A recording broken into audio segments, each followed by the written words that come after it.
YouTube output. Han Con. Okay.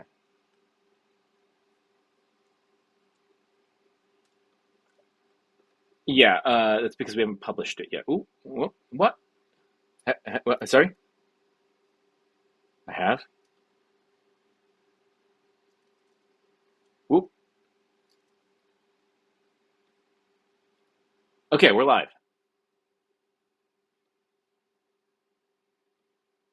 Oh, kind of. Where did the? Oh, okay. We're okay. Our audio's live, but give me 1 second to. I have not bound the things that I needed to bind.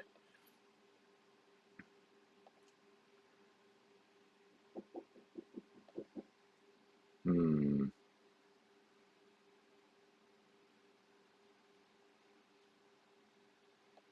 Hold on a second.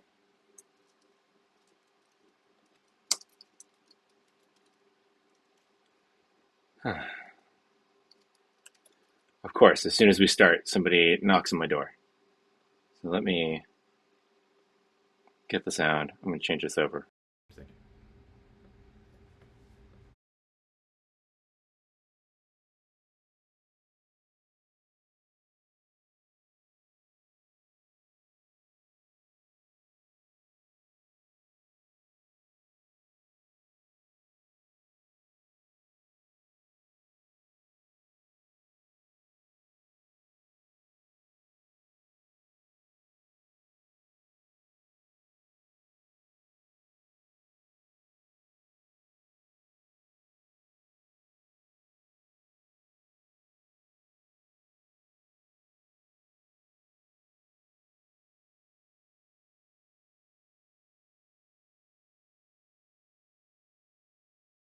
Hello. Can you hear me? Awesome. Uh, yeah, Mr. Verizon man. Oop, that's what I want. I want Zoom. I want the meeting. That's gonna be better. Yeah, that's way better. Now people can see us. Woo! Well, That was a weak woo. let me do a little bit of adjustment here. There we go. Whoop. Oh, bouncing around all over the place. All right, so we got that. Nice. Um, and what else do we need to get? I need to get a window. I need to get a window going. Give me 1 sec. It's gonna be a streaming window.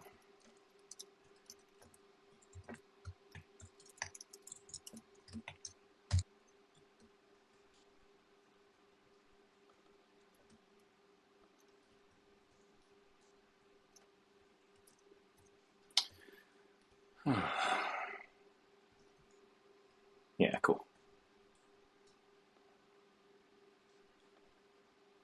Oop, oop.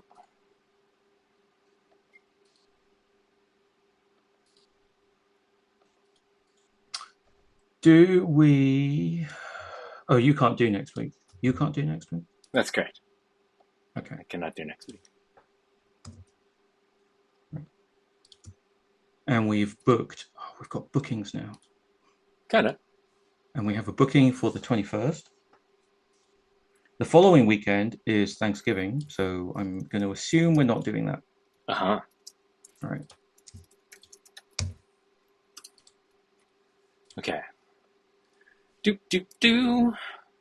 So Oh, we will be I'm on a entirely short obscured. Let's fix that. hiatus. That's why I think in part we were doing that. Okay, we're both very much looking at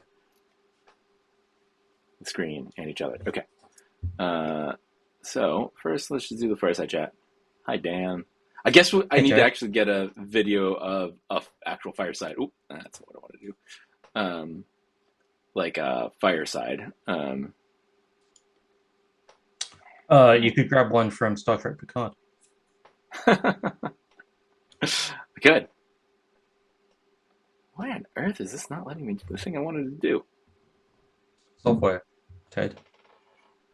Yeah. Oh, this is on Zoom. That's the reason why. God. Boop. Lift me up a little bit. There's what is it? Riverside FM is a thing that other people use For for what? stuff like this. It is a The compositing? no like recording as well Mm. for live streaming. Maybe it involved. Maybe it lets you composite. Why does this not let me deselect this thing? God, technology is terrible.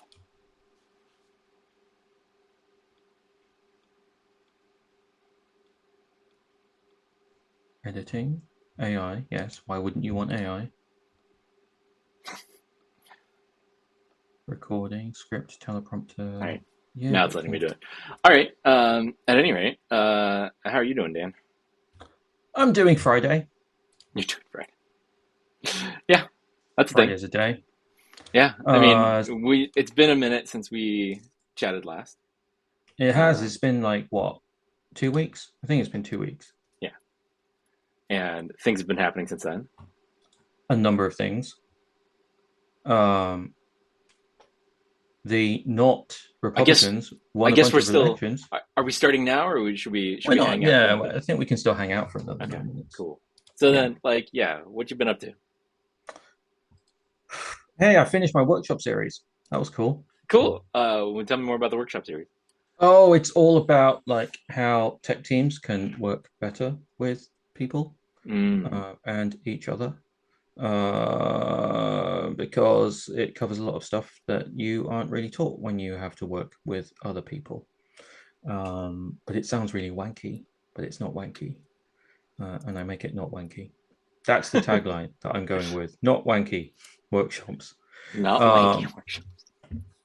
yeah, doesn't play well in America. It is all, or it does to a very niche audience. I'm in blue sky to be Um, into it. yeah, um, it is all about how you can be intentional about improving your relationships with people because you have to work with people Uh-huh. and how you can do that without feeling like a dick. It is all about learning how to influence people and when, and knowing why and who and at what point. It is all about not talking like a dick. So there's a whole bit about communication and beating all of the business bullshit out of you, Mm, um, or even all of the structure that you might have learned from writing essays or other business communication hmm. since you were in college or even before that. And then we do a whole bunch of fun strategy because strategy is really hard and no one has a good one. Sure. No one's got the time to do it. And then you just end up coming up with some random shit and then which justifies what you're already doing. And then everyone tries to pretend that, line's going up anyway. Line was going up anyway. So, how wrong can the strategy be? Uh, that's not a good question to ask. There are lots of examples of how wrong strategies can be. Absolutely. And I mean, yeah, this is an interesting conversation. I've been talking with folks who use generative AI things, particularly coding tools, and sort Mm, of getting their check and vibe on how they use their tools and so forth. And like, yeah. it's interesting thinking about like the Gibson maxim that the future is here; it's just not evenly distributed. Yes.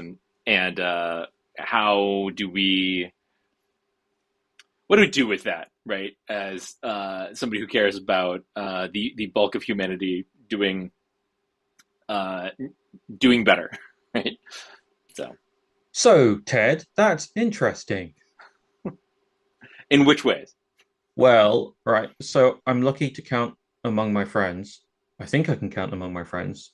Um, Jesse Vincent and Yeah, Simon Willison, who have rapidly become two of the people who are seen to know what they're doing with. GitHub shouted them out at GitHub Yeah, Universe. yeah, Was both of that last them. week? Yeah. That was a thing that happened.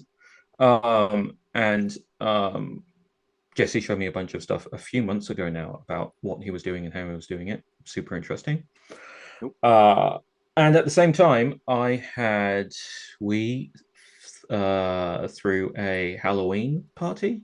Halloween has happened we've last, since we Oh last yes. casted a pod, um, and had a bunch of friends over, and they happen to work in tech, but like regular tech. like not the kind of tech that we work in, like um, tech for companies that make things and then sell things, and then Microsoft type shops. Oh, okay, Um, not tanks. Okay. yeah, like make things and sell things, like I don't know, hardware, bits of hardware and stuff. So they have customers, they have suppliers, they have like they've got stock that they need to take care of, and they're big enough to have a whole bunch of SQL Server databases and all that kind of stuff. Uh-huh, uh-huh. So talking with them and also talking with another guy who works in, I think, something like a web dev shop or some sort of shop where, let me put it this way, he knows that they are useless, right, for what he's doing, and was told that one of the inputs to their performance reviews this year is going to be their token usage. Yeah. Like, Yeah. if you're not using enough tokens, then you're not doing a good job. And he's like, I could, if you want me to use tokens, I can use tokens up. Like, I can definitely use tokens if we're going back to measuring productivity in terms of like the equivalent of lines of code. Oh, we can do that. Well, I mean, it's literally how much money are you burning, and maybe how Yes, much yeah, environment are you burning? Yeah. right, right. So just thinking about the amount of pressure that I would say um, the middle of the market or the middle of tech is kind of being dragged along. So you've got like these CIOs and everything saying, "Oh, we've got to do all this stuff."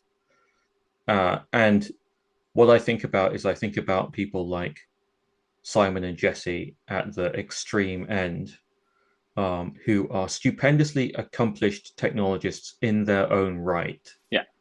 right? And then they have figured out, you know, in what I think Tim O'Reilly would have called, that alpha geek, scouting out the bleeding edge. They figured out what to do and how to make it work for them, and they have brains that work that way.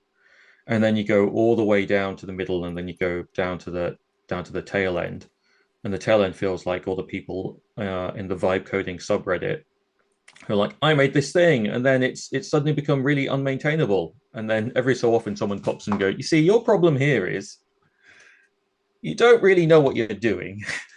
And it's gotten a bit complicated, and you don't know any of the structure or the practice of starting to maintain. Like, you wouldn't know what it would look like to have a well-maintained code base Yeah. or anything like that. Oh, you know So, what? yeah. Oh, okay. That's the. Hold on a second. Uh-oh. I was just noticing that. Okay. Sorry to slow your roll. Give me 2 seconds. I want to make sure that our link. That was Boris. Did our link actually work to the? Yeah. Okay. All right. Sorry. I It did just work to wanted to Streamplace. check. Cool.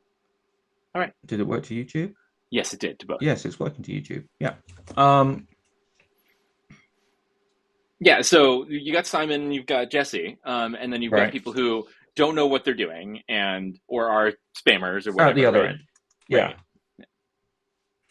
And then in the middle, you've got the entire rest of the tech world, which works in-house at a bunch of companies, Yep. the middle market, and what they are going to do. And I'm going to keep going on my Excel spreadsheet analogy and say this is like Excel spreadsheets, but it's not going to go away in the same way that Excel spreadsheets haven't gone away. Yeah. People are going to use it to solve business problems or problems in general in a Yep. way that is good enough for what they're doing. And Yep. if you thought we had a technical debt problem now, and if people thought we had a shadow IT problem now, just you wait. Yep. Yep. Absolutely. So that's because it's not going to go away. So, I mean, like this dovetails with the conversation I was just having with Ben Vinegar, who was at Sentry, and I knew from ages ago when he was at Discuss, because Discuss had the super interesting strategy of like, essentially iframing their platform into other people's web pages. Right. And so he was sort of at the cutting edge at that time of this like interesting product and security and technical space. And he's now doing a startup called modem.dev, where they are thinking about agentic tools for things that are not coding. For example, doing product management, which Yep. is what their focus is.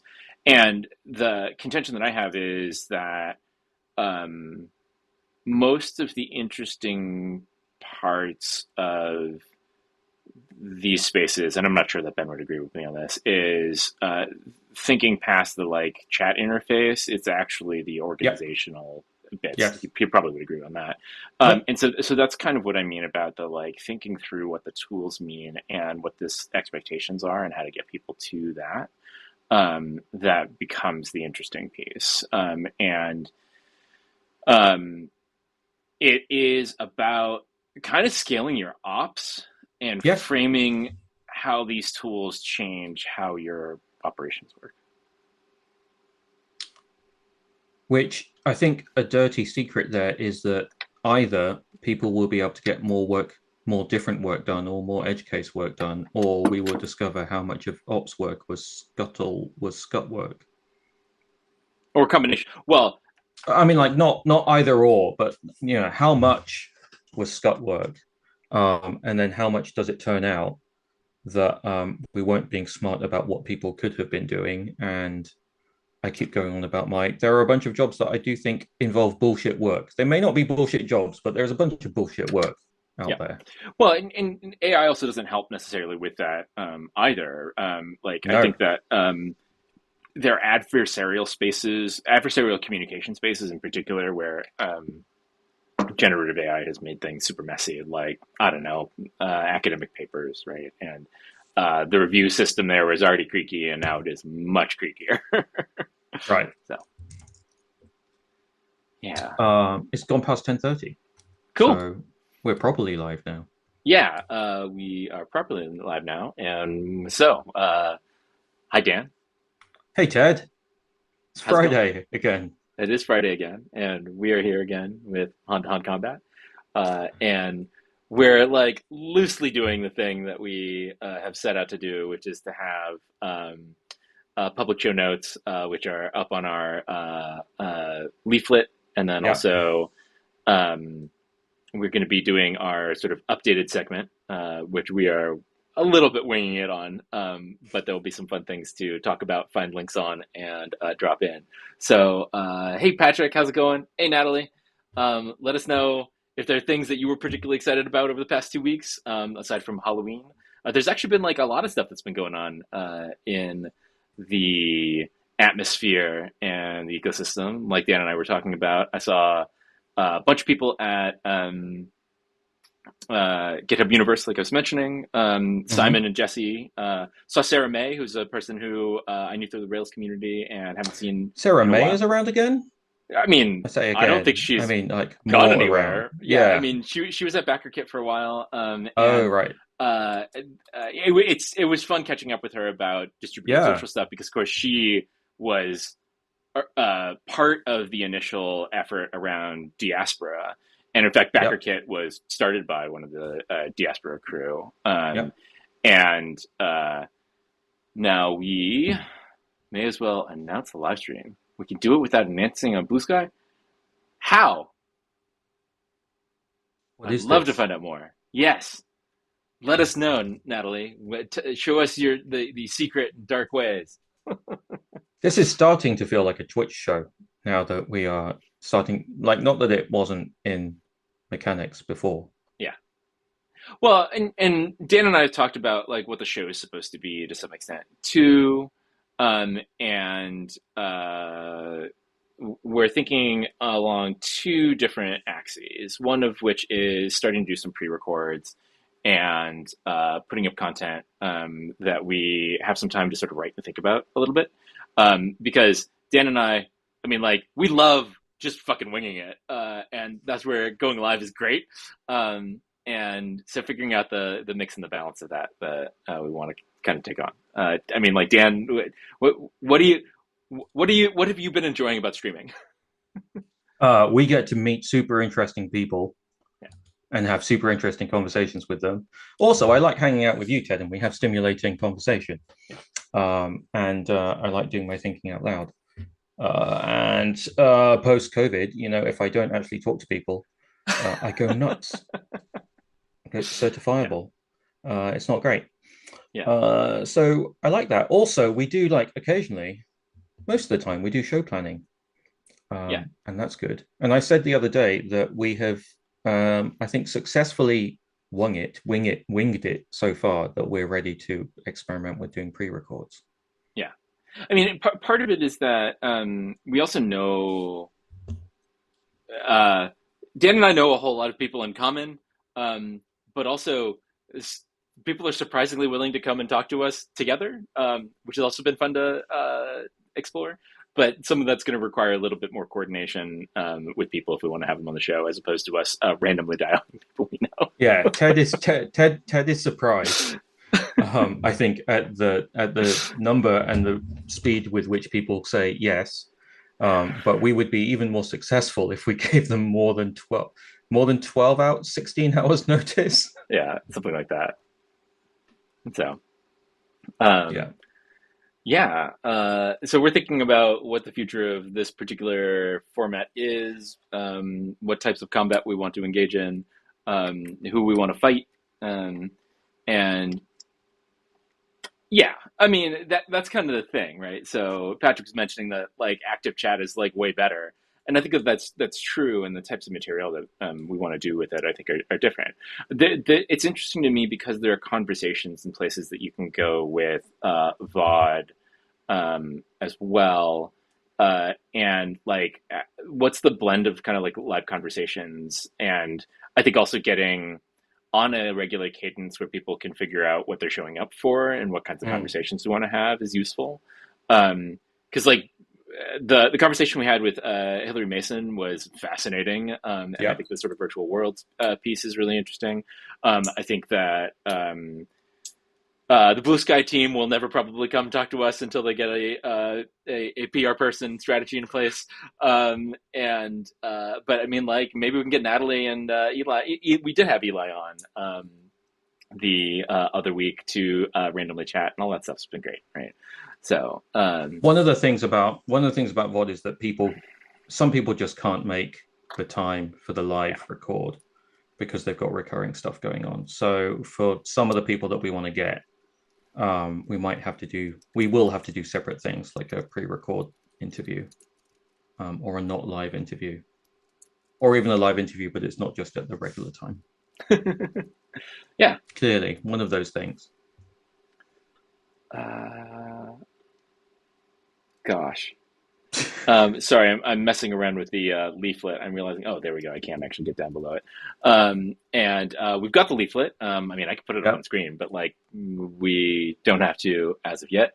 Uh, I have already tried Patrick, and Paul tells me that he does not have clearance to go on podcasts. Oh, Um, podcast though. It is. It's a yes, shamble cast. yeah, it's a shamble cast. But you know, Blue Sky also now has two new DevRel folks. That's news that is worth talking about. Alex Garnett and Jim. What is Jim's last name? Let's see, Jim. Um, and Jim Ray, who is just started, I think, last week. So it's Wait, Jim exciting. Ray? Uh, yes. Yeah. Wait, hang on a second. Okay. Okay. Maybe I need to catch up with Jim. Do you know Jim? If I it's, do not know Jim. I mean, presumably there are more than one Jim's Ray. Yeah, Um, I will particularly remark that this is another person with a six-letter name, like Dan Hahn and Ted Hahn. So maybe we should just have him on that basis. So I don't know if this is the same Jim Ray that you know. There are probably multiple Jim Rays.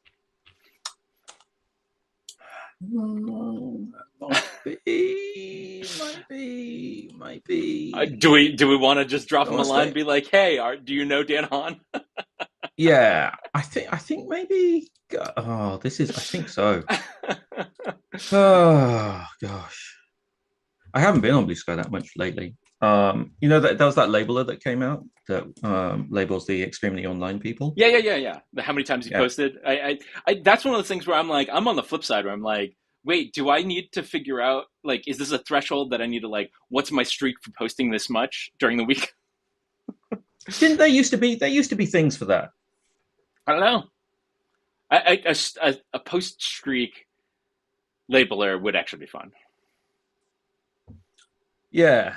Um, yeah.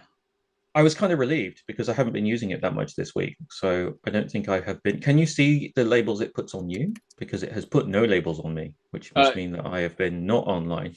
if you follow it, then yes, it does put the labels. Hey Jim, out of curiosity, do you know Dan Hahn? I just All right, just fine, DM'd it. cool. No, you can do it as well, then it'd be Huh. weird. Let's not make it weird. We can do 11 stream, but we not make it weird, right? No, Um, not weird. Um, the label scanner. yeah, let's pull up the labeler. Let's see.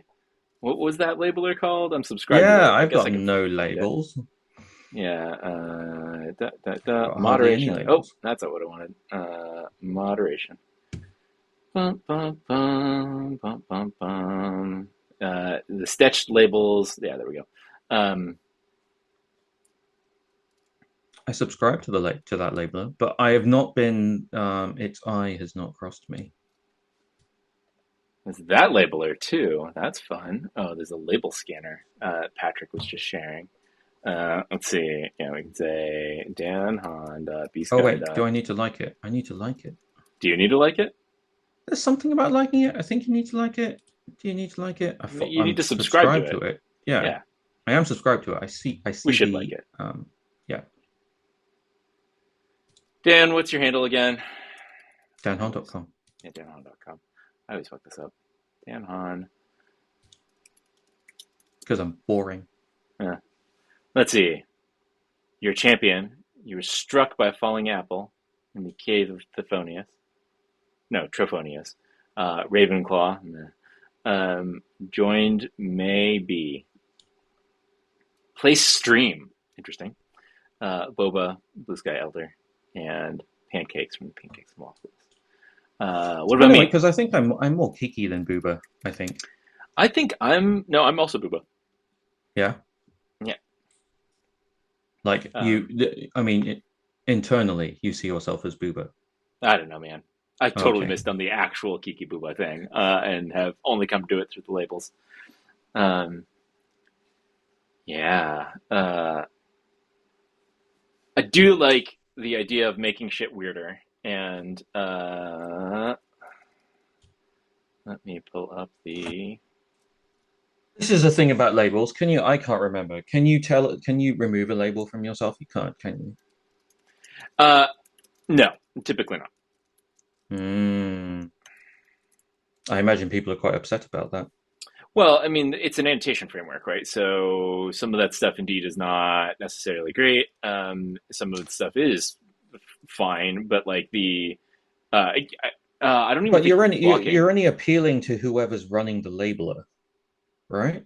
and the people who are yeah. Like, Do you mean in terms of disputes? Yes, that's right. yeah, right.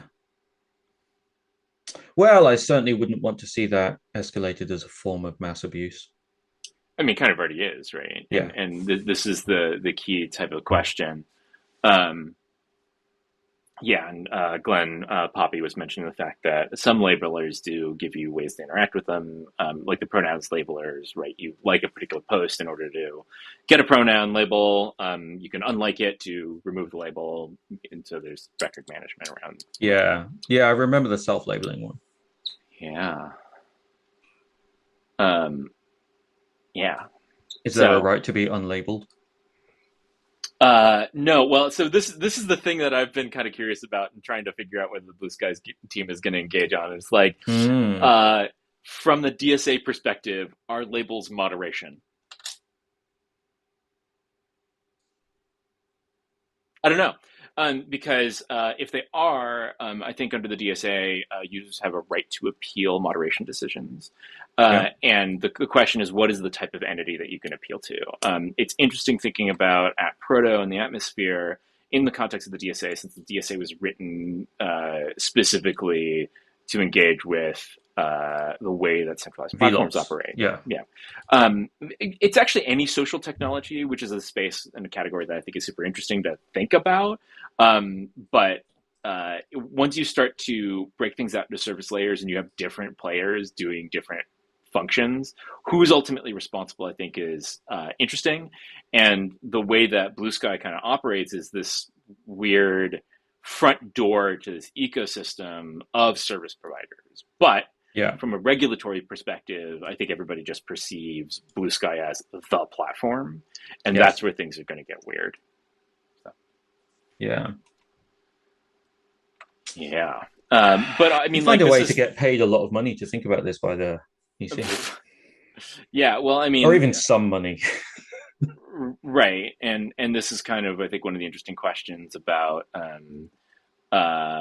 how does the EU want to engage with this? How do funders and other people want to engage with these landscapes? And I have just lost all of my windows, so give me 2 seconds to dig those back out. So, it's gonna, this coming year, I think, is gonna be really interesting. And I'm sort of hopeful and excited about where the spaces go and how people become more aware of the way that these ecosystems work. We promised that we would talk about minimum viable torment nexus Yes. and Zoran Mamdani. Yeah. We kind of had two topics that we wanted to talk about this week. I guess this fortnight, really, which what are the big things that have been going on in the atmosphere? The two things that the Blue Sky team have been talking about are ultimately oh gosh, I just realized I also say ultimately. Zoran Madamni posted a video about how he says ultimately too much, and I think I'm doing it too. So let's also excise that from the conversation. The the two things that the Blue Sky team were talking about were the World Series and election night, which had boosted a lot of Yep. traffic to the platform and a lot of attention, and that's Yeah. exciting and interesting. But also, like, why, right? Like, it's interesting to think about the dynamics of social platforms, and everybody's been looking at Blue Sky's numbers and being like, oh, they've plateaued, they've topped out. There are events that happen that are going to continue to boost the numbers, but then the question is, how many people stick around for how long? And I think that it's interesting to think about election day and Mm. the types of things that elections are for. Uh, Needles. yes, needles. But actually, like more broadly speaking, right? Like social platforms are used as organizing platforms. Yes. And I think that the Mandani campaign is one example of that. Now that the campaign is over, there's more writing about it, the spaces. And the other thing we were going to talk about was sort of the Torment Nexus, kind of poking fun a little bit at the people who are mad at Paul for maybe misusing the Torment Nexus frame, but also just like actually a lot of the things that Blue Sky's been thinking about and talking about as a product space is healthier conversations and fighting against Torment Nexus ness Tendencies. torment. Symptoms of torment. Hmm. Centralization of torment. That's what a nexus is. Not. Mm. Where all torment comes together. Yes. Which I suppose we should go find the actual torment. Actually, we should just embed Paul's torment nexus post. Um, so yeah. Uh, oh, we were talking about the just looking over a chat and um, paying for uh, clean water and the sort of infrastructural aspects of these ecosystems. So Ted, you said something about why you look for why you embed Paul. Yeah, go for it. I'm going to talk a little bit about something that you said, which is Blue Sky as a space for organizing, based on what you talked about with sports and the World Series, Mm-hmm. and also election night. And I guess the a period of time leading up to election night, but mainly election night, mainly Tuesday day. Um, in the United States. And yes, like social platforms, good for organizing. I mean, the very first thing that I thought of was the kind of organizing that I don't like, which I'll say I will stereotype as a bunch of retirees getting together on Facebook to start banning books stochastically and getting onto school boards when, apocryphally, they don't even have children at any of those schools. So I am also intrigued in the different. I'll go so back as like I'm old enough to always reach back to Richard Bartle's player types, right, as a way to think about the archetypes of people who behave online. So you've got the players, killers, explorers, and no, you've got explorers, killer. Oh, it's been so long. I'll bring it up. Hold on a You'll second. look it up. Bartle Um, taxonomy. Yeah. Uh, uh, Killers, achievers, socializers, and explorers. yeah, there you go. Right. Um, and I would put the people I don't like into the killers space. Well, Uh, okay, sorry. Let's back up 2 steps, which is yeah. like, why does the Bartle taxonomy exist? What is it actually categorizing? How is Okay, this fine. manifested in games? The Bartle taxonomy exists out of a study in the probably early 90s that Bartle did into people playing MUDs, I think. Am I right? You're the Yeah, one I think it looking at the was early Wikipedia. MMOs. Actually, Both. 1996 Oh, Yeah, you're right. okay. We're Muds EverQuest and era. yeah, MUDs exactly. and MUDs and Um, Ultima Online, I'm guessing, and God, EverQuest. yeah, certainly EverQuest would have been the early space, but God, I can't believe that this is this old. I can. Well, yeah, Because we're this old now, Ted. That's yeah, why I'm turning 44 at the end of this month. sure, Um, and so Bartle is one of the guys, one of the people who was all into social anthropology, and noticing that when there are a bunch of people together, they tend to do peoply things, and it would be interesting to figure out what kind of peoply things and how groups of people interact when they are in shared spaces, and when those shared spaces are, I'm making shit up here, but when they are perceived to be real, when they are treated to be real as the people who are in them, and not, say, as a lot of people would have thought in the 80s and 90s, weirdo people who are online who don't actually have real friends. And it was after that we started to have stories about, oh, look at these people who got married because they met in EverQuest, or oh no, this teenager died, and then their parents had no idea that they had all of these friends all around the world. Um, and sure. and the I parents like to were all like, describe right, my wife and I meeting on the right, internet back when that was creepy. yeah, yeah, and not monetized, or at least not creepily monetized.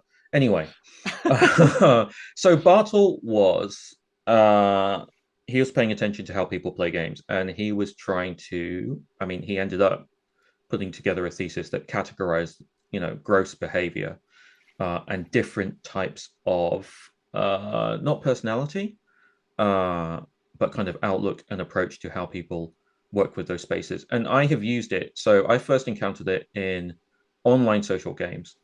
And it was obvious to me that you could also apply that taxonomy to any group social activity on the Sure. internet.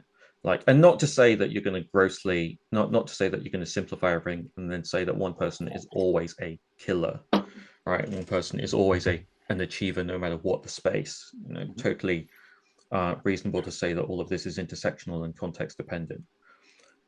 You may well have people who are griefers, right, in massively multiplayer online shooters, who might also simultaneously be really helpful in the Ravelry community that they're in. I mean, like, people contain multitudes, Yeah. but all of this is to say that Facebook groups and the people who use those groups to organize in different ways according to or to meet the needs of the particular archetype that they are playing out at that time, of which I think the people who butt their noses into school boards and school districts to get books banned, they may see themselves as achievers, but I see them as killers. Um, and, so people who come onto Blue Sky and they think that you're supposed to get numbers, right? The massive follow farming people. Sure. A lot of this came out into, so this was pre people starting to think about stuff like, oh, what if we apply cognitive psychology um, to, Yeah. and what if we start applying game mechanics, and what if we write books about getting people addicted to your product, um, and all Right. that kind of stuff. Sure. And the Web 2.0 era for me was really the beginning of the intersection between behavioral Yeah. psychology and business, and being able to get product flywheels, right? So it's where product practice, the modern product practice comes from, but it's based on a certain set of assumptions, and I think that uh, behavioral sciences and data science really are key to what made a lot of the big tech Yep. companies as successful. But there's a bunch of other thoughts and philosophies around this. And for me, what's interesting about the Bartle taxonomy and where I learned of it was actually through people talking about the creators of Outer Wilds. Oh, Um, wow. Okay. yes. No, keep going. Um, because I had just completely missed this outer. Let's see, not Outer Wilds. Was it Outer Outer Wilds? Wilds or Outer Worlds? Outer Wilds is No, the Outer time Wilds. loop one, Yes, the time loop the one. time loop one, right? And them talking about really who they were trying to appeal to and how to sort of think of their spaces. And for all intents and purposes, I'm like pretty well stuck down in the interaction world and the explorers for most of the things I'm interested in. Walking simulators, definitely my jam.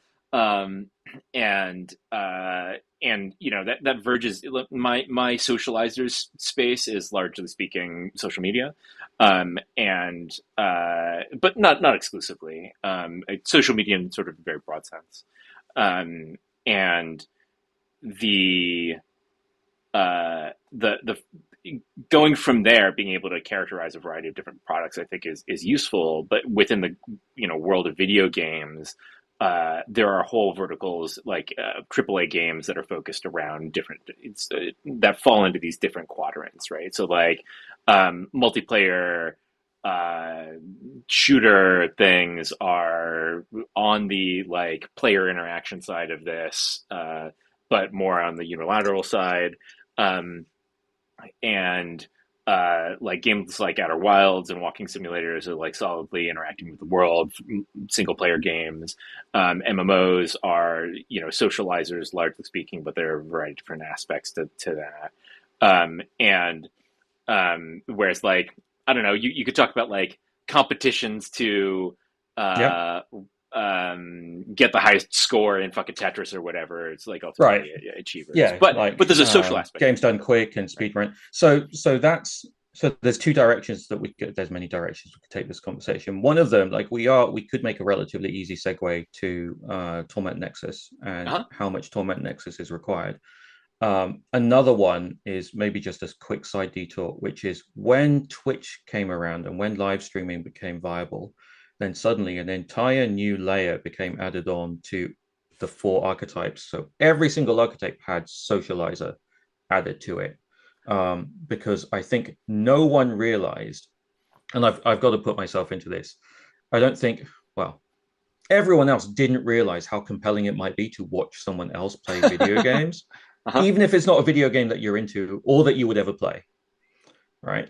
So it's this intersection between, using video games, which may cater, primarily towards, one of those archetypes or may kind of be focused on a cluster of those archetypes.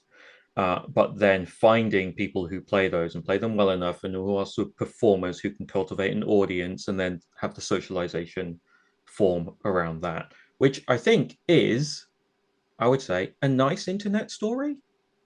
It's the bringing together. I mean, like, yeah, Sure. there's all the toxicness. But if we set all the toxicness aside, it is another way for people to come together around a shared interest. And now, if I look at our gate, I don't need to look at our gateway logs. My wife is like on Twitch, like she has a whole bunch of Twitch streamers that she watches now, and I'm Sure. like, I can't do that. That's weird. Doesn't do anything for me. Well, yeah, I think that there's a bunch of things that are interesting about that, and including the ways in which people become super. I mean, like I didn't fucking know who Hassan Piker was 2 years ago.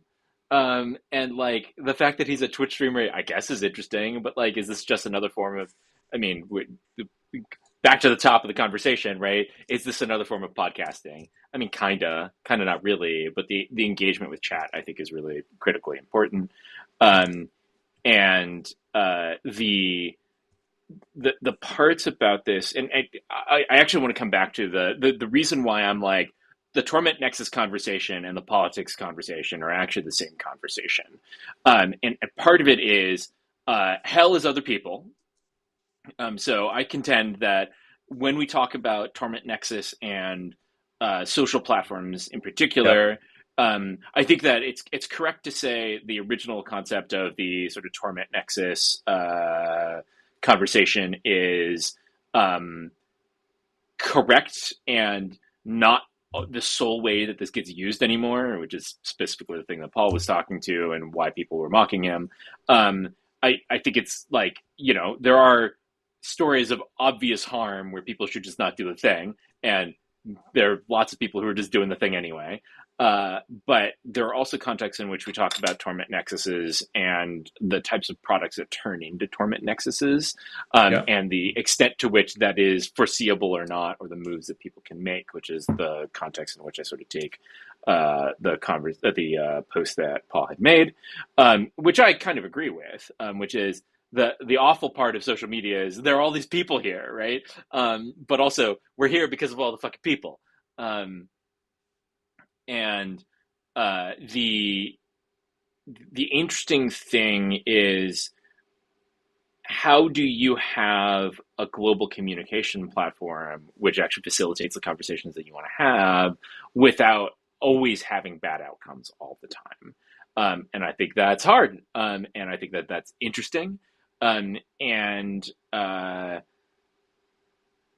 the part to me, and sort of tying this in with the Bartle taxonomy, is Mm. like when we talk about community organizing, which aspects of this are fall into the Bartle taxonomy, right? Because it's definitely on the like players side of All it. of them, Like ultimately, all of them. So you design. sure. So that's the thing when you're doing game design, right? Or when we were doing, Hmm. this came into the stuff that we were doing with alternate reality games because those rely on having thousands of players because your premise is that you're Hmm. requiring people to work together. So it was always, knowing that if you've got a large enough online property, then there are going to be people of these types, of these archetypes playing. So what are you doing for each of them? And then how are you balancing each of them to make sure Uh-huh. that it doesn't become right? So it's like there are going to be killers here.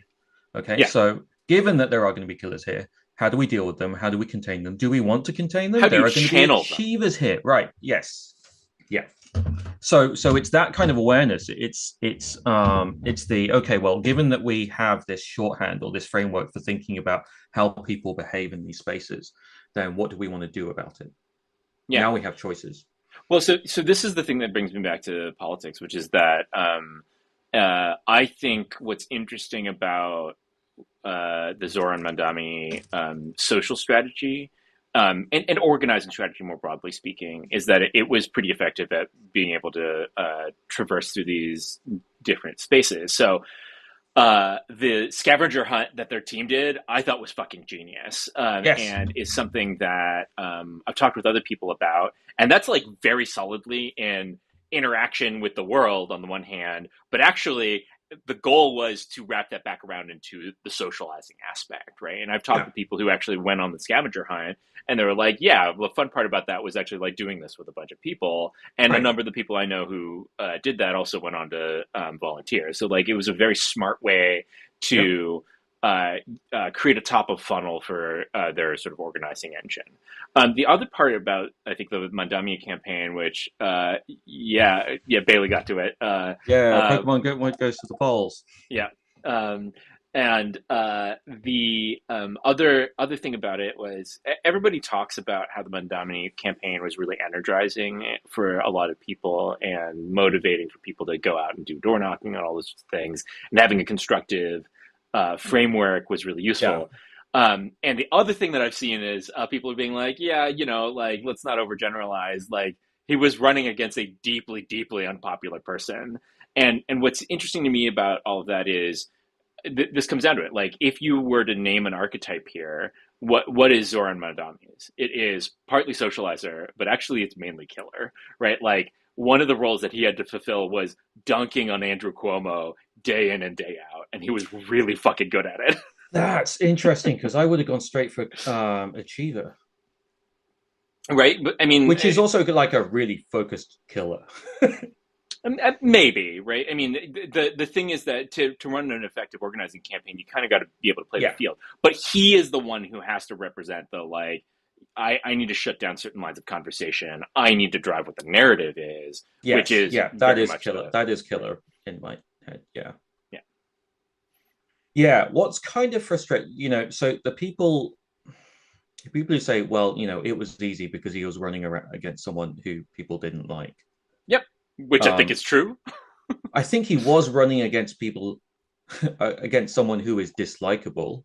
I don't think that made it easy. I think it might have made it easier, but I am cynical enough to think that if you ran an empty suit, against someone who people dislike, you're still going to get something like the potential you know, Biden second term situation, right? It's like at the very, it's like, fine, I'm indifferent about Biden. Like, Uh-huh. sure, I'll go for it. And then that felt like it was on the bubble.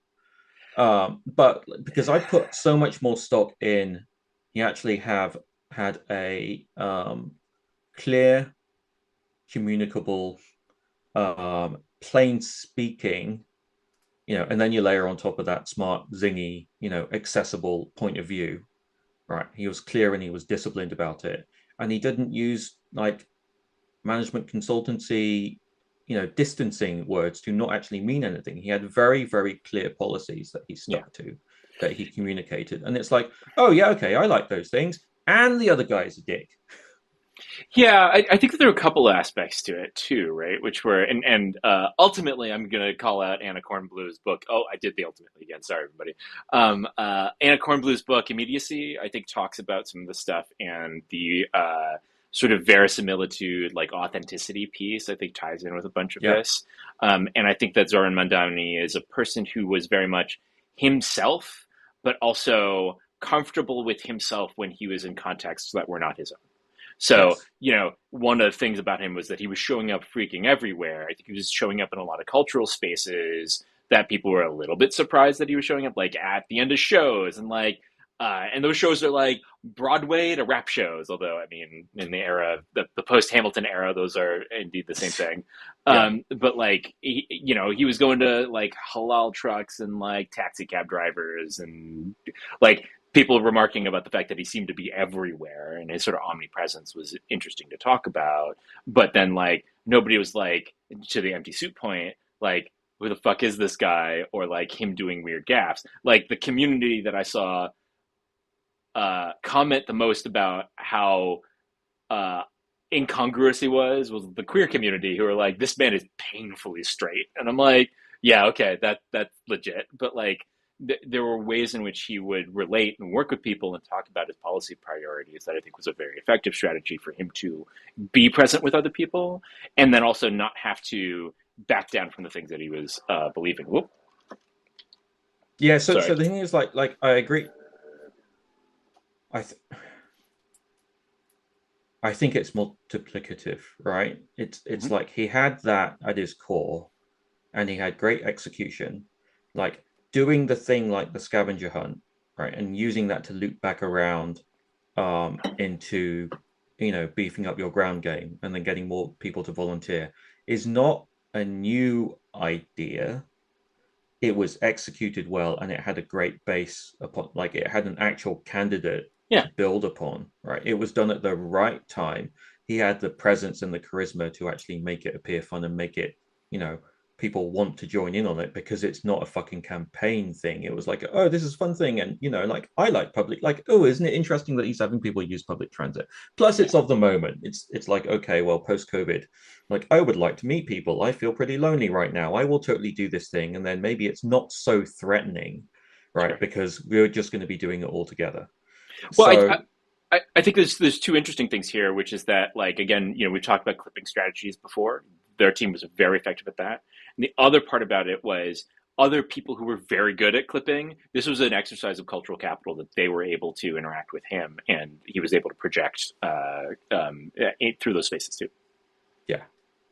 So then the question, coming back to the Torment Nexus, is if, to a certain degree, to whichever degree, mass social tech platforms are required to campaign right now, how are they used?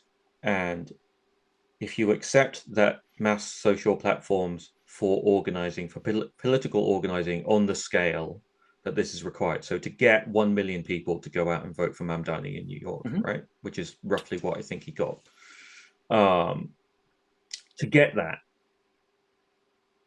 do you have to make a deal? And do those social platforms, can they only exist with some minimal viable Torment Nexus? I'll go further with you on this, which is, and the reason why I'm like, I put Mamdani in at least partly in the killer corner in the Bartle taxonomy is, do you need to have an enemy? Right? Which is not just you got to run against Cuomo and Cuomo sucks, so you win, right? But like actually moreover than that, which is like you need to be able to draw an us versus them distinction quite clearly in order that's depressing. Well, no, but like this is actually the thing, like sort of iterating on this like further. It's like if you just run a straight positive campaign, etc. I'm like, does that actually do it? Does that get you to the place that you need, or do you need a minimum viable Torment Nexus type thing, which is like you need to repudiate the other framework here that you're talking about, right? Because I think certainly Mamdani's campaign was a combination of the two, and ultimately, like Democrats in the context of the next 3 years, hopefully only, are going to be running against Trump. Sort of the MAGA framing there, but like the whole conversation from the like politics perspective is like the Democrats are leaning into affordability and the abundance framework, and that's going to be interesting in the context of like the amount of money that has been allocated for ICE, and being able to talk about what is wrong about this moment and how you want things to be different, I think is like, where does it fall in these frameworks, and being able to blunt other people's criticisms, right? Because the thing about Trumpism and the social media strategy there is very, very loud megaphone, which is very effective when you are in the opposition and you do not control all the levers of control or of action in government. I think it's different once you are literally the establishment and like, the Trump administration rolling up into blue sky and being like, we're here now. And everybody being like, yo, fuck off. Like, it's got a different type of vibe. And I think that the framework there is a little bit different. I mean, like, where would you put Trump in this Bartle taxonomy?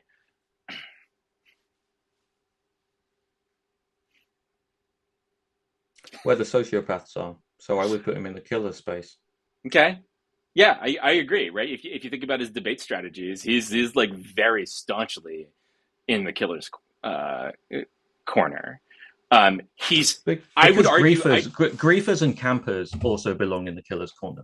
If I remember right, I would argue that's not the sole place that he is right now. No, I would argue that he's aiming to be an achiever. He really fucking wants that Nobel Prize. Oh yeah. Yeah.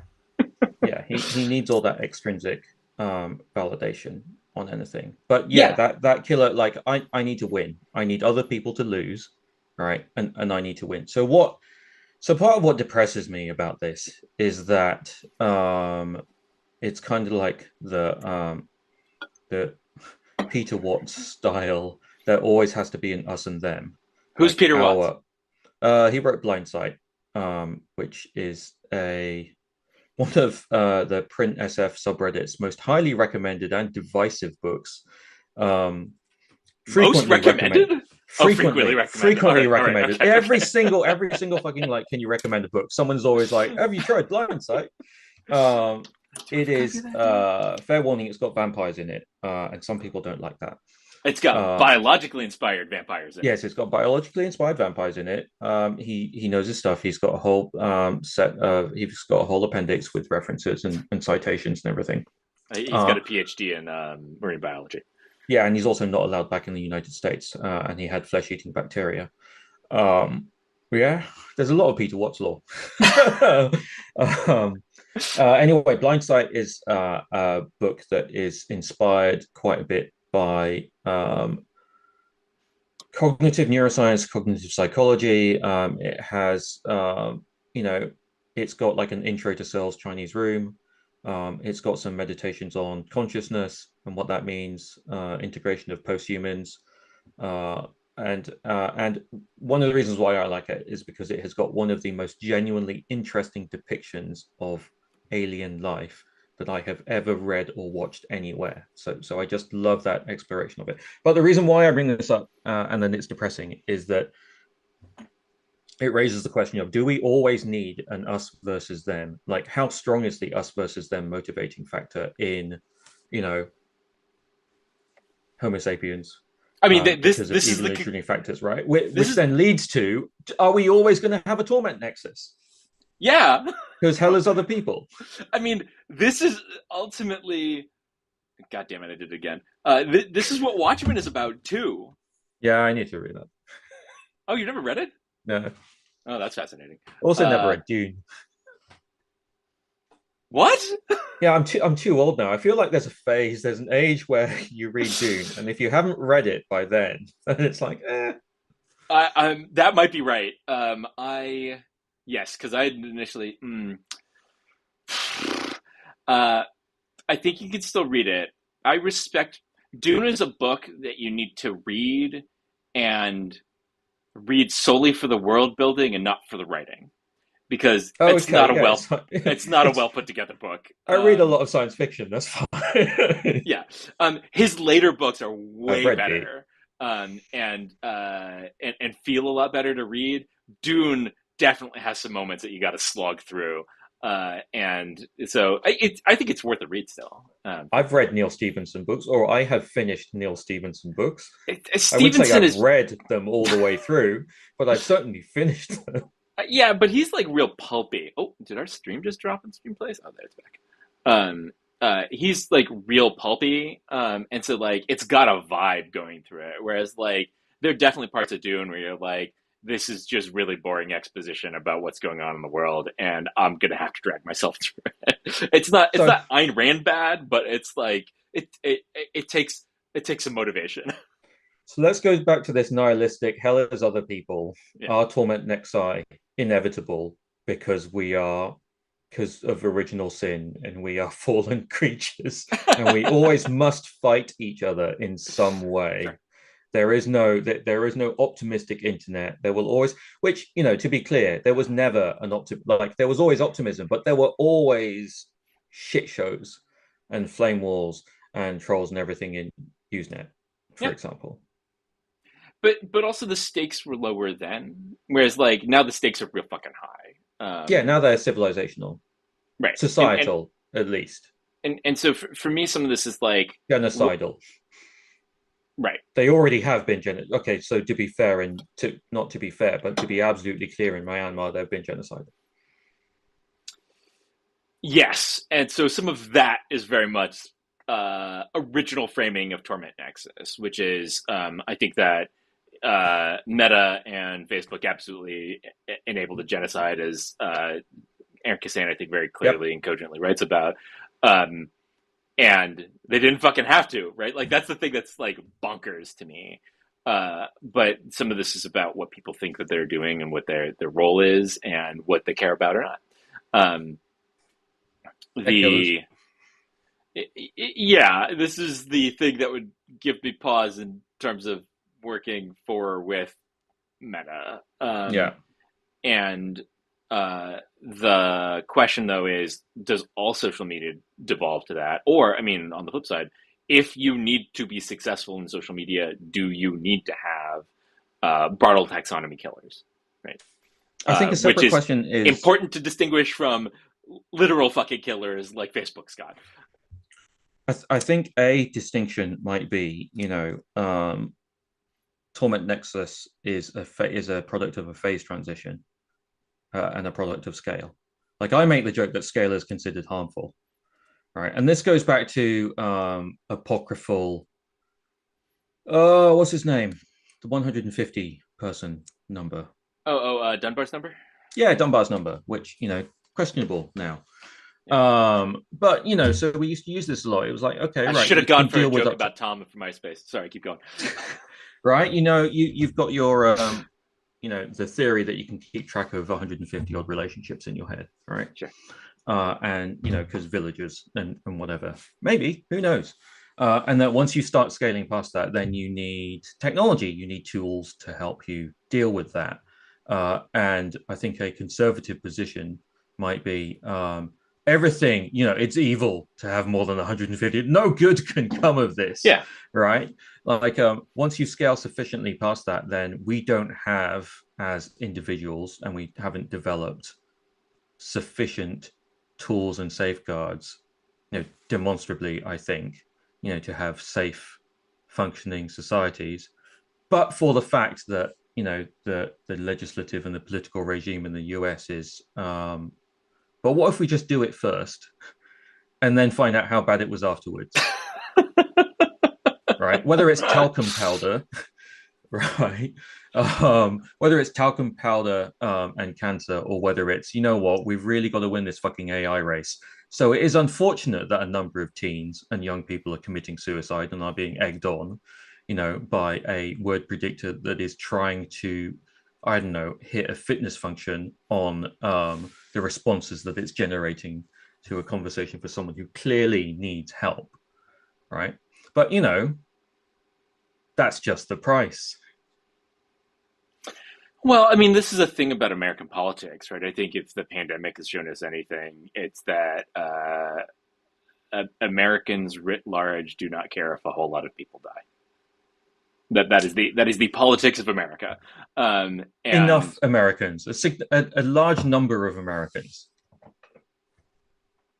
I would say that is the orientation of American society. Actually, is the way Okay, that I would say it. directionally, sure. Yeah. And so I think that extends to the questions of product liability in the United States, and the experimentation that people want to be able to do. Um, and some of this comes back to like safeguards, ultimately, Yeah. which is actually, I mean, weirdly and interestingly, some of the conversations that I have about generative AI and releasing agentic systems in ecosystems, which is like you have to have really good and strong guardrails. So This those is are what people. Simon. This is what Simon and Jesse do, right? Yeah, This is how they figured out how to have it work. yeah, um, and uh, woof, love it. You can calculate a genocide vector for a polity. Woof. That's a new UNESCO, or that's a new UN or Economist index, or I don't know, like WHO, right? A John Hopkins security. Um, ChatGPT, how would I calculate a genocide vector for a polity? Anyway, Yeah, we need to go talk to which science fiction authors do we want to go talk to about I that? would go. Malka is still on our list. Yeah. Corey would be a good one for that because he also has his opinions about generative AI, not LLMs, but the necessity of being able to scrape data into both to produce training sets that help you discover your genocidal atrocities that you might not be able to otherwise. Hmm. And he's like, Yeah. yeah, he's like, if we go too far, then we won't be able to do that. And being able to do that in general is a good thing. Yeah, I mean, like this is ultimately the way I did it again. The way that the news industry kind of breaks down, right? There are different roles and functions within the news world. Some of it are people who are writing for publication. Researchers are different, right? Researchers and analysts are people who are trying to get to the heart and the truth of the matter. Sometimes you have people who are awesome at both doing that and writing, but that's not necessarily the same skill set. Yeah. And this is one of the reasons why I've always valued journalism as an organ and a function. I've heard people describe it as even the channel through which different parts of the U.S. government talk to each other. That's Oh always yeah, fun to yeah. see, right? But I think that that's true, right? Like, how are you establishing and gathering data? I think is really critical, and who is actually ground truthing it, right? Yeah, I love how the Times, I'm not going to deign to call it the London Times, but it's especially is a channel or a vector through which different parts of government can communicate to each other, Yeah, or do specifically communicate each other's. yeah, and Rupert and this Murdoch as mediator. this is one of the things that I think about when it comes to the information ecosystems that people are building for themselves. When it comes to chatbots like ChatGPT or Claude, and where people are spending their time, and also where are they spending their time online, and why. One of the reasons why I care about the algorithmic preferences and like TikTok as a shaper of information ecosystems versus DIY ecosystems, whether that's Mastodon or Blue Sky. Yes. Um, Like I have a very. How much do you TikTok? Not that much. Like to the point where I was looking up a video for Yeah. how the fuck to find more book talk content, and there was helpfully a video specifically, a TikTok specifically about this, which was you got to train your algorithm. I'm like, weirdly Buddhist, right? This is all a stream of experiences that has no beginning and no end, and what you need to do is become part of the collective experience. I'm like, Mm, okay, all right, sure. yeah. Um, Subsuming yourself into the hive mind. yeah, and that's interesting. But like, no, the majority of the short form video that I've consumed has been through Instagram and Reels as Oh an elder millennial. no, not reels. Oh, why not Reels? I mean, like it's a landscape that I wanted to really. This was pretty intentional that I wanted to understand and get Okay, if you're into studying it for deeper. work reasons, that's different. Yeah, and and like YouTube Shorts, right? Like YouTube Shorts is fascinating. They Hmm. absolutely should have their own separate app, and it's insane that they have not done that. Um, Mm. uh, and I wonder if some of that's actually cross linking between apps. Um, No one tell Google that it's time to launch another social platform yeah, based on yeah, YouTube Shorts. they should have already, and uh, Now they can do two for YouTube Shorts. That's how they would do it. They can't do just one. Google, you have yeah, the opportunity to do the funniest thing with YouTube Shorts. yeah. I mean, we're already in the era of social media fragmentation. Why not? Yeah. Apparently, in the last week, I spent 4 hours, 4.75 hours on TikTok. This is after going through a TikTok desert. Yeah, Um, but no, I don't like Reels is like knockoff TikTok. TikTok is the TikTok to me is like closer to Tumblr, yeah. where the original memes are mined. Well, yes. One of the reasons why TikTok never spoke to me is that their monetization strategy is so deeply grating for me that I just can't tolerate it. It is Um, weird. Like 9/10 of it is shopping now. yeah, I mean, but that was really the economic innovation that they kind of built around, Yeah, yeah. right? The reason why I And was asking about TikTok is because now that you don't use it, is how nudged you feel, say politically or in an information ecosystem. Because I don't feel manipulated, but that's me, and it's probably working if I don't feel manipulated. exactly, right? No, no, I think that's kind of the key thing, which is like, um, because it is so algorithmically driven and it is core to the experience, and it's all about training your algorithm. Yeah. It's entirely black box, and there's no way that you'd be able to tell, There's right? no that. Yeah. Okay. And there's no way that we're able to tell anything these days because it's all too complicated. But I think that that's Too many abstractions all the way bullshit. down. And well, so some of this is about my sort of philosophy and belief around we should be trying to drive towards more local ecosystem things Yes. as well. Yeah. And the I mean, I think the macro trend is that American politics has nationalized, and actually doing differentiation at a local level or based on candidate is very difficult. And so, in that sense, the unification of political discourse around things like the conversations that are happening on TikTok, I find consistent with that. I also find the ways that different creators use the different platforms very interesting. And in a fragmented ecosystem, what are the different things that you're saying to different audiences?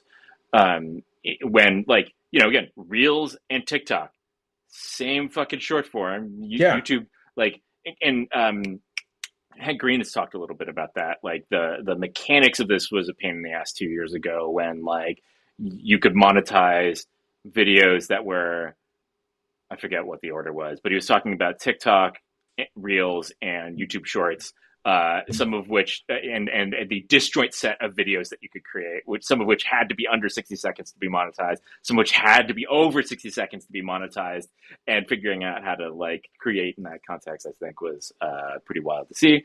But, like, the fact that people engage with audiences differently across these platforms and don't necessarily do and have to have separate strategies for these different platforms, I think is meaningful.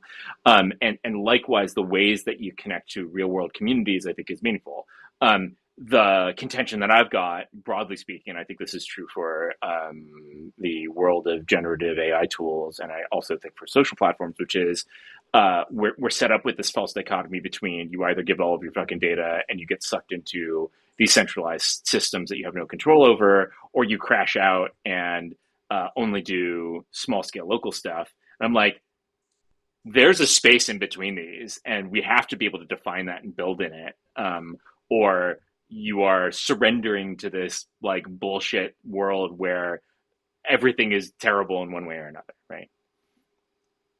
This is one of the reasons why I like App Proto, for example, right? You can build Yeah. consumer grade services, and also and you have local control stuff.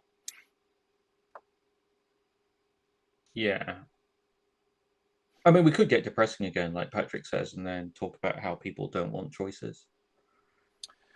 But Uh, that is different from having the ability to choose. yeah, yeah. It turns out, to loop back right to the very beginning, Jim Ray is the Jim Ray that I know. Amazing. Yeah. And how do you know Jim Ray?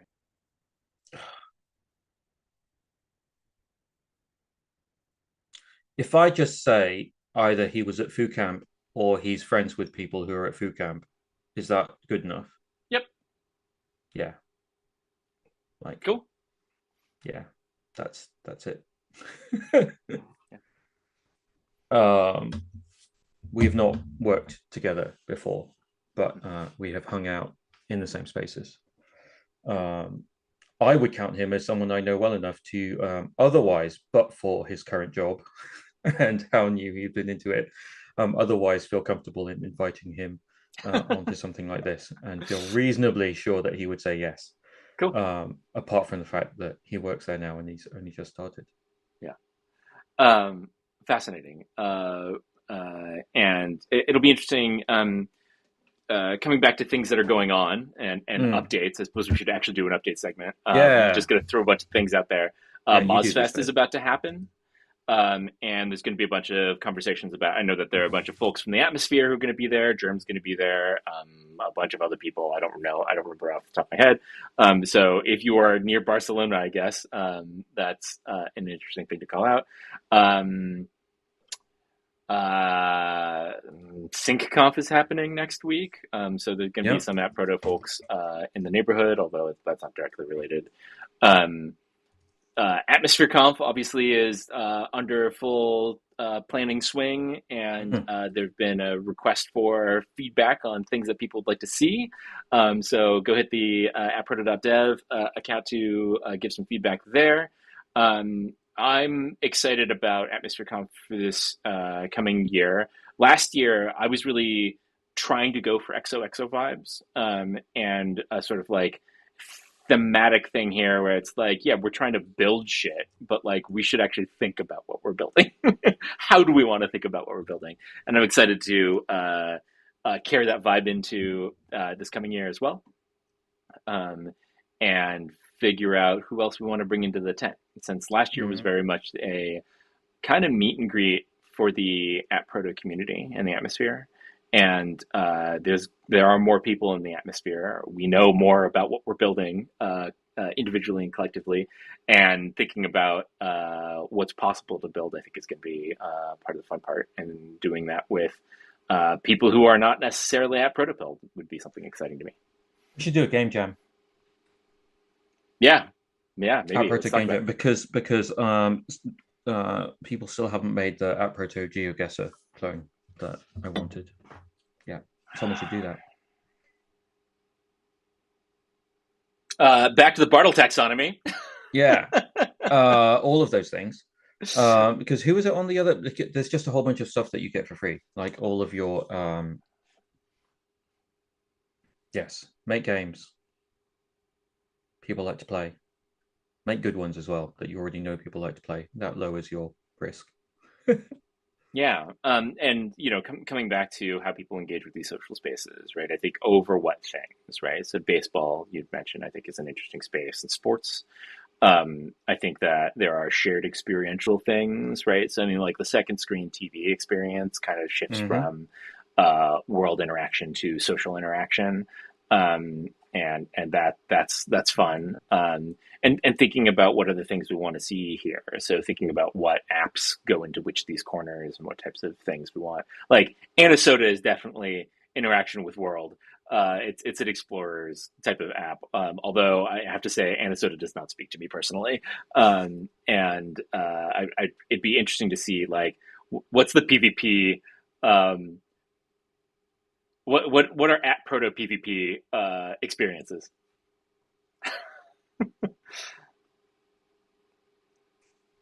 We talked about this before. How fast? What's the latency for what? at Proto? If I wanted to run a moo or a mush Yeah, you could. over it, Yeah, I don't think that that's a problem. yeah, it's always a nice experiment. I mean, if you can jank it into IRC, then you know do whatever you want. I had someone hook up Hitchhiker's hook up Infocom Z machine interpreter to text messaging in the early 2000s, so you could play Hitchhiker's Guide and Zork over text, 160 characters, 160 characters at a time. Because why not? Have you seen Reddit's launch of their Reddit gaming thing? I've seen it in the sidebar, Hmm. and it is in the category of shit Reddit is doing that I do not go there for. And Sure. also in the, like, oh, right, like LinkedIn does games now. Um, yes. So YouTube's got games. Yahtzee's even talked about it. Um, LinkedIn does games. Now Reddit does games. Zynga has made Farmville for Reddit. It's not actually called Farmville, but it is functionally Farmville. And they've deployed it. It feels like Farmville. I've played it a bunch. And so some of the interesting parts about that to me is that um, the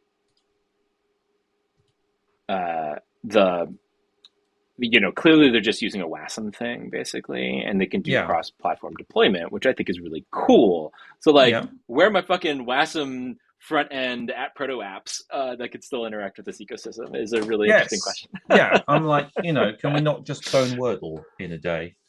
Yeah, Um, I mean, well, actually, Bailey, I'm have you looking at the done Silo Wordle? thing. I mean, Bailey did. I don't play Wordle anymore. Yeah, yeah, me neither.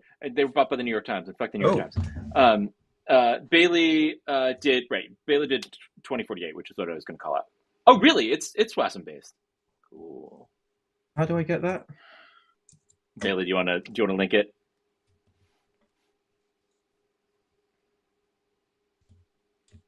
Thank you, sir. Put it Hmm. up on screen. I'm good. Wait. That's the framework. Yeah. Where's the? Okay, there we go. Yeah, 2048.blue. And it does Oh, exactly what you would think it would. And this is this Rust based, Bailey?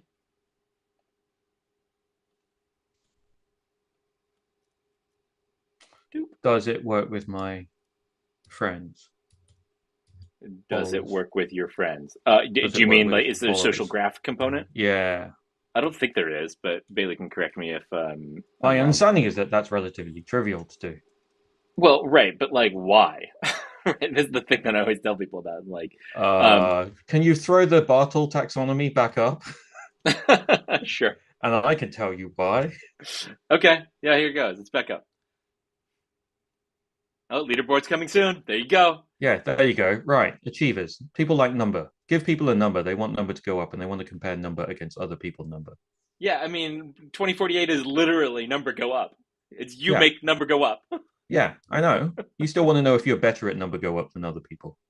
Okay. You still want to show off how you number go up compared Yeah. to other people. Yeah, your number go up better. Okay, sure. Right. And I jumped to the Wordle thing because especially when you've got the daily stuff, right? You've got a daily play thing, then people want to talk about the daily thing because then you've got a point of view. Yeah, and this is one of those interesting things about this era of gaming I mean, I think Wordle did fundamentally change the way people conceptualize these spaces. And like now there are a bunch of games that I play, and it's even interesting to analogize to games of the past, right? So when we talk about uh, newspapers, right? Like Mm. what were newspapers to a whole lot of people? They're the funny sections, the fucking puzzle section. Crossword. Yeah. Yeah. And so now instead of doing that, I play Clues by Sam. I play Catfishing, and recently was introduced to Tiled, which is kind of fun. But those are not things that necessarily need to be on App Proto, right? I mean, the whole thing about Oh, Wordle was that it was shareable and had this very the sort of second life outside of the game experience by itself that could be done collaboratively. because I still do spelling bee and connections. Fuck the New York Times, And man. yeah, I know, right? Can you tell me what I should get? Where's my spelling bee and connections clone that I can Yeah. that like I will go there. So the thing, and you told me about spelling bee buddy, which meant that I accidentally started reading the spelling bee comments, the moderated spelling bee comments, which I don't like, right? Because they mostly seem to be retirees being very smug about the fact that they got every single word. Sure. Um, right, and they are like they instantly fit in my head into curmudgeonly crossword type people. Uh huh. Even though I know that some of them aren't, but then they're probably not like no, the reason why is because they spend a lot of the comments just saying hi to each other. In the way, right? So in the way Microsoft Douglas Copeland Microsoft style, that parody of AOL conversations where someone says hi and then the other one says hi and then hi. It just reads like that for me. And they post poetry and whatever. It's what? It's a social space where people have a shared interest and they gather and they talk about things and then they form social bonds. Like Mm-hmm. that's but I think that the big thing about this is the limiting all of these games that are limited to a daily play mechanic, right? Because then you have to wait and then you've got a thing that you can talk about while you're waiting for the next one. So that's the bit where I'm interested in stuff like App Proto, where the game mechanic and its limitation inherently, I think, pushes you towards exploring how you work Hmm. in a social space. Hmm. Okay. Interesting. Yeah. Yeah. Um, Right. Oh, yeah, no, we've been it's like talking for about an 11:40. hour. Yeah. Yeah. Uh, People are watching me play 2048 on screen. Um, do. Couple other Wordle. Oh yeah, Bailey's got us our Wordle clones. I'm gonna do the meta thing and add this to the. We've got Inception now. Boggle. I will fucking play Boggle forever. Yeah. It's my weakness. There was an escape room that we did when we took a family trip down to LA, and then one of the problems was essentially a boggle one, and I was like, "You can just leave me in this room. I'm done."